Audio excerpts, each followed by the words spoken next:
नमस्कार। आज देश की तमाम फटाफट खबरों में आपका स्वागत है। अब न्यूज़ के चैनल सच्चाई के लिए देखो। सच्चाई आपके बच्चों की बेरोजगारी, सच्चाई आपकी बढ़ती महंगाई, सच्चाई पेट्रोल के दाम, सच्चाई देश में क्या चल रहा है।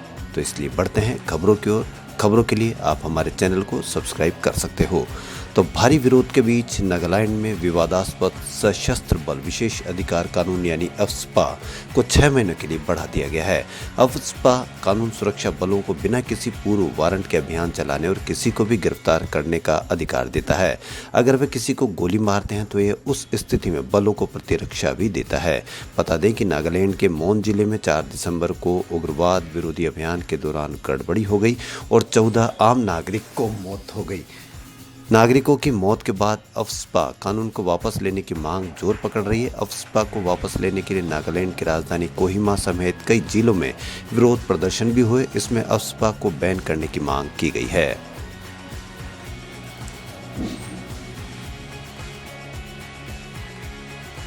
ओमिक्रॉन के खौफ के बीच देश में कोरोना वायरस के रोजाना आने वाले मामलों की संख्या में एक बार फिर से तेजी दिखाई दे रही है। पिछले 24 घंटों में ही देश भर में 13,154 नए कोविड-19 मामले दर्ज किए, जो बुधवार की तुलना में 43% अधिक है। कल देश में 9,000 से कुछ ज़्यादा मामले रिपोर्ट हुए थे। वहीं पिछले 24 घंटों में 268 मरीजों की संक्रमण के चलते मौत हुई है। अब तक कुल 4,80,860 मरीज जान गंवा चुके हैं। इसी बीच ओमिक्रॉन वेरिएंट के मामले बढ़ने से चिंता और गहराई गई है।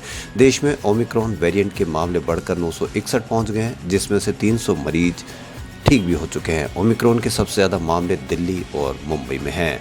कोरोना के नए मामले बढ़ने से एक्टिव केस भी बढ़े हैं। फिलहाल देश में 82,402 मरीजों का कोरोना का इलाज चल रहा है। यह कुल मामलों का 0.25% है। मौजूदा समय में रिकवरी रेट 98.38% है।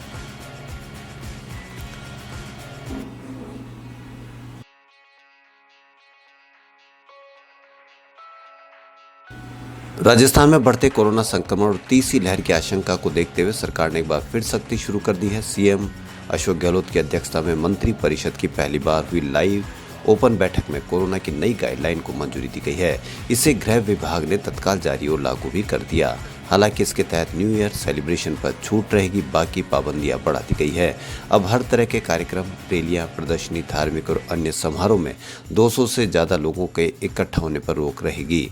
सिनेमा, ऑडिटोरियम, प्रदर्शनी स्थलों पर क्षमता से 50% ज़्यादा लोग नहीं जा सकेंगे, वो भी तब जब वैक्सीन की दोनों डोज लगी होगी। रेस्टोरेंट, होटल में रात 10 बजे के बाद बैठकर खा नहीं सकेंगे। इसके बाद सिर्फ होम डिलीवरी की सुविधा रहेगी।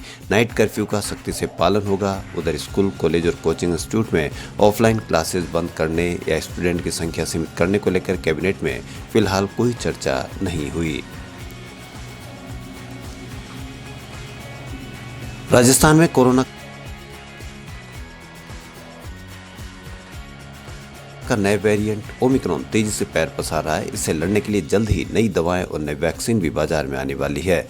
लेकिन भीड़भाड़ कैसे कम हो, कोविड बिहेवियर को किस तरह से लागू किया जाए, इस पर मुख्यमंत्री अशोक गहलोत ने बुधवार को डॉक्टर्स और अपने मंत्रिमंडल के साथियों की सलाह ली।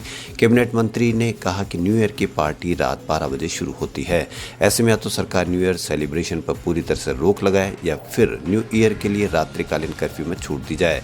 वहीं कैबिनेट मंत्री प्रताप सिंह ने कहा कि विश्वेंद्र सिंह का समर्थन किया और बोले कि न्यू ईयर पर कर्फ्यू में छूट दी जानी चाहिए। उन्होंने कहा कि न्यू ईयर पर कर्फ्यू लगाने से प्रशासन और लोगों में टकराव बढ़ेगा। इस पर सीएम गहलोत ने गृह विभाग के प्रमुख सचिव अभय कुमार और डीजीपी एमएल लाठर से उनकी राय जानी। सरकार ने गाइडलाइन में 1 बजे तक की छूट दे दी है।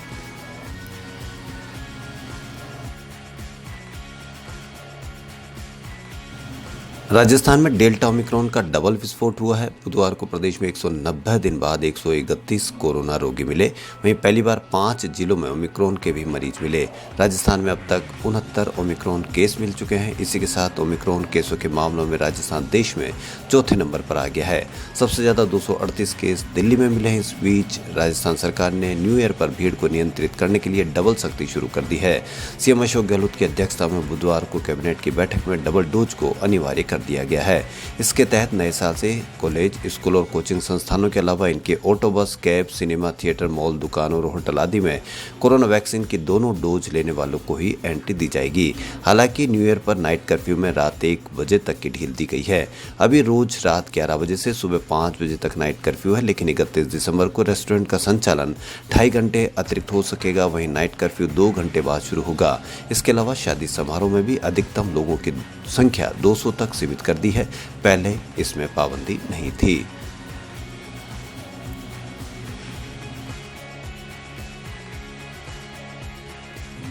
दुनिया भर में कोरोना के नए वेरिएंट ओमिक्रॉन के मामले तेजी से बढ़ रहे हैं। इस पर WHO की मुख्य वैज्ञानिक सौम्या स्वामीनाथन ने कहा कि वैक्सीन की प्रभावशीलता के लिए कई कारक जिम्मेदार हैं। एक तो वैक्सीन ही है, दूसरा उम्र जैसे जैविक कारक है। स्वामीनाथन ने जोर देते हुए कहा कि ओमिक्रॉन वेरिएंट दुनिया भर में तेजी से बढ़ रहा है, क्योंकि यह संक्रमण टीकाकरण और बिना टीकाकरण वाले दोनों लोगों में हो रहे हैं। हालांकि उन्होंने यह भी कहा कि ऐसा प्रतीत होता है कि टीके अभी भी प्रभावी साबित हो रहे हैं, क्योंकि भले ही कई देशों में संख्या तेजी से बढ़ रही हो, लेकिन बीमारी की गंभीरता नए स्तर पर नहीं पहुंची है। साथ ही स्वामीनाथन ने इस बात पर राहत भरी सांस ली कि ज्यादातर लोग हल्के इलाज से ठीक हो रहे हैं। उन्होंने कहा कि ऐसा प्रतीत होता है कि टीके सुरक्षात्मक साबित हो रहे हैं, क्रिटिकल केयर की जरूरत नहीं बढ़ रही है। यहाँ एक अच्छा संकेत है।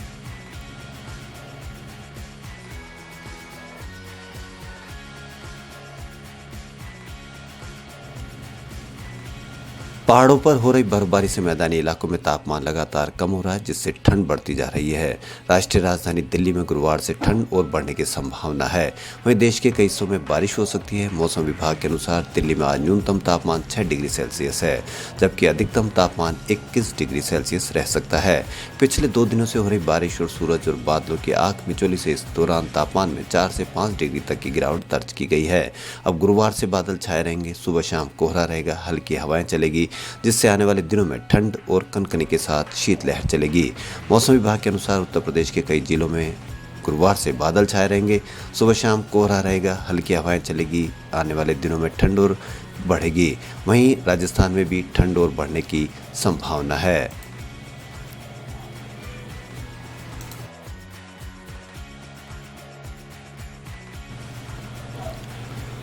वहीं धर्म संसद में महात्मा गांधी के खिलाफ अपमानजनक टिप्पणी करने के आरोप में कालीचरण को गिरफ्तार किया गया है।